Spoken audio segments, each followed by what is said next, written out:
वैसा ही कुछ आप भी महसूस कर पा रहे हैं जिस तरह से बम्पर वोटिंग हुई है? हालांकि अगर बाकी राज्यों की अगर हम बात कर ले, अगर असम की बात करें, केरलम, पुडुचेरी, यहां पर भी जो 9 अप्रैल को जो वोटिंग हुई थी जो यहां पर, तो वहां पर भी रिकॉर्ड तोड़ वोटिंग ही हुई और पश्चिम बंगाल ने ही उसी को आगे रिपीट किया। और यहां पर अगर पहले चरण में इतनी वोटिंग है, एक तो इसका असर बताइए, पहले चरण में इसकी वोटिंग होना ये किसके पक्ष में, आपका क्या आकलन है? और फिर दूसरे चरण के लिए अब यहां पर डर किसके लिए पैदा होता दिख रहा है? देखिए पूजा, ज्यादातर बातें राजीव जी ने अपनी बात में रख दी हैं, बस मैं थोड़ा सा डाटा फिगर पे और बात करूंगा। देखिए, जो ममता बनर्जी 2011 में आई थी और लेफ्ट के किले को ढहाया था, तब करीब उन्होंने 2.5% वोट का गेन किया था। लेफ्ट जो 2.5% का वोट जो है वो लगभग ज्यादा बढ़ा था। इस बार एसआईआर से पहले 2024 की वोटर लिस्ट जो थी उसमें 7,66,00,000 मतदाता थे। एसआईआर के बाद 6,75,00,000 के करीब मतदाता रह गए।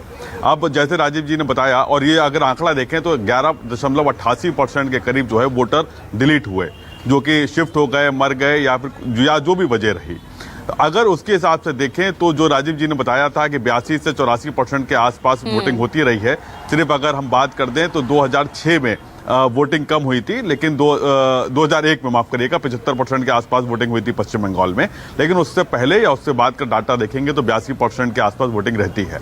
इस हिसाब से अगर वोटिंग ट्रेंड को देखा जाएगा तो जो अभी वोटिंग ट्रेंड हुई है, तो अगर 100 वोट पड़ते थे 12 वोट हटा दीजिए, क्योंकि 11.88% वोट डिलीट हो गए, तो टोटल वोट जो परसेंटेज आ गया वो 88% आ गया। पिछली बार 82% हुआ था, तो उस हिसाब से अगर देखेंगे तो ये 92-93% का अपने आप ही आंकड़ा छू लेता है। दूसरी बात, महिलाएं, एक जो डायरेक्ट बेनिफिशियरी स्कीम है, अगर डायरेक्ट बेनिफिशियरी स्कीम की बात करेंगे तो 23 से लेके 26 तक अब तक 10 राज्यों में चुनाव हो चुके हैं, और जहां डायरेक्ट बेनिफिशियरी स्कीम का लाभ मिल रहा है लोगों को, वहां पर 9 राज्यों में ये स्कीम काम की है और 9 राज्यों में सरकार रिपीट हुई। एक ये डाटा भी है, ये आंकड़ा भी है। सिर्फ एक राज्य में ये स्कीम काम नहीं कर पाई जहां डायरेक्ट बेनिफिशियरी स्कीम हो रही है। आप बिहार की बात करेंगे, एसआईआर हुआ वहां पे और लगभग 11.25% वोट की बढ़ोतरी दर्ज की गई वोटिंग ट्रेंड में, और मतदान 11%, 11.25% के ज्यादा हुआ, और वहां पर सरकार रिपीट करी। तो ये कहना कि, और ये मिथ भी अब टूट चुका है सोशियोलॉजिस्ट का, कि जहां जहां पहले ये मिथ हुआ करता था कि जब वोटिंग परसेंटेज बढ़ता है तो वो एंटी इनकम्बेंसी वोट माना जाता है और सरकार बदलने के लिए कहा जाता है। लेकिन अगर हम ये पिछले कुछ चुनावों की बात करें, और पिछले मतलब मैं 4-5 साल की बात नहीं कह रहा हूं, ये 10 साल के चुनावों की बात भी हम लोग कर लेंगे, तो इस तरीके के ये जो मिथ है वो अब टूट चुका है। अब ये कहना और ये अंदाजा लगाना बहुत मुश्किल है कि जो वोटिंग परसेंटेज बढ़ रहा है, वोटिंग होती है वो बीजेपी के पक्ष में जाता है।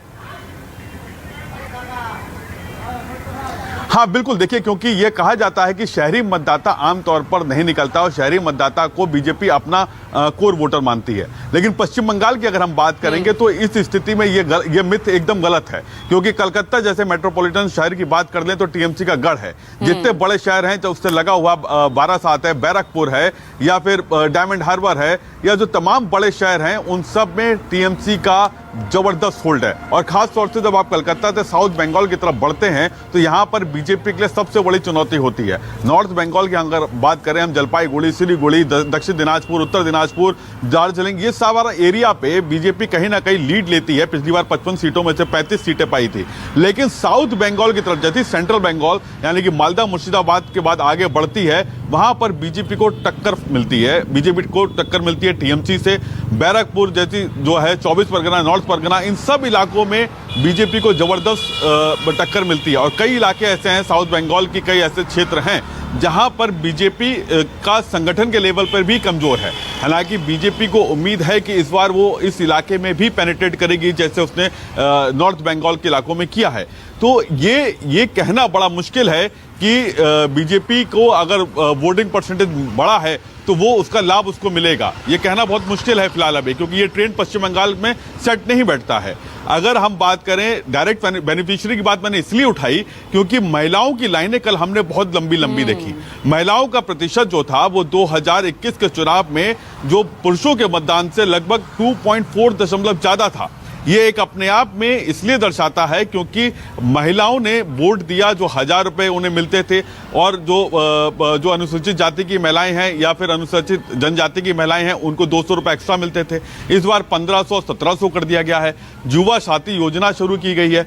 तो क्या वो फैक्टर भी काम किया है? तो इस पहलू को भी हमें गौर करना पड़ेगा, क्योंकि महिलाओं ने जिस तरह से बढ़ चढ़ के हिस्सा लिया। दूसरी बात, लोगों के मन में एक बहुत बड़ा डर था कि उनका इस बार वोटर लिस्ट में नाम आ गया है। कहीं ऐसा ना हो कि अगर मतदान नहीं किया तो उनका नाम इस बार अगली वोटर लिस्ट में कहीं कट ना जाए, कहीं उनको ये ना मान लिया जाए कि ये भी शिफ्टेड हो गए हैं। तो लोग दूर दराज के इलाकों से आए। कल मैं कई गांव में गया, गांव में लोग जो रोजगार के लिए पलायन करते हैं, मुंबई, दिल्ली, उड़ीसा या अन्य इंडस्ट्रियल शहरों में जहां जाते हैं, वहां से ट्रेनों में भर भर कर आए हैं। एक हमें कल जेनजी मिली जो कि कॉलेज में पढ़ती हैं, फर्स्ट टाइम वोटर हैं। उनके कॉलेज में सारे बच्चे छुट्टी लेके अपने अपने घरों में गए जो फर्स्ट टाइम वोटर्स थे कि उनको वोट कास्ट करना है। तो इस तरीके का जो माहौल था वो देखने को मिला, और ये भी एक बहुत बड़ा फैक्टर है कि वोटिंग परसेंटेज को अब बढ़ाने के लिए। हालांकि ये 7% वोट अभी नहीं पड़ा है, और जैसे राजीव जी बता रहे थे कि एक बूथ पर उन्होंने दिखा कि 3 वोट नहीं पड़े हैं। कल मैंने ये खबर खुद की फरक्का के एक बूथ से, जहां पे डायलिसिस पे थे शख्स, जो एम्बुलेंस से आए, कोई ऑटो से आया और बीमार हैं, बेड रिटर्न हैं, वो आकर अपना वोट कास्ट कर रहे थे। इसलिए उनके मन में डर था कि अगर ये वोट कास्ट नहीं किया तो कहीं ऐसा ना हो कि उनके बाद आने वाली जो उनकी पीढ़ियां हैं, उनके बच्चे हैं या उनके पोते हैं, उनके वोट ना कट जाएं। कल को आगे कोई SIR होगा तो उनका वोट ना कट जाए। तो ये जो फैक्ट्स हैं, इन फैक्ट्स ने भी इस वोटिंग परसेंटेज को आगे बढ़ाया है। इस सारे पहलुओं पर भी हमें नजर रखनी होगी। पूजा, ठीक है, चलिए प्रशांत, आप बने रहिएगा।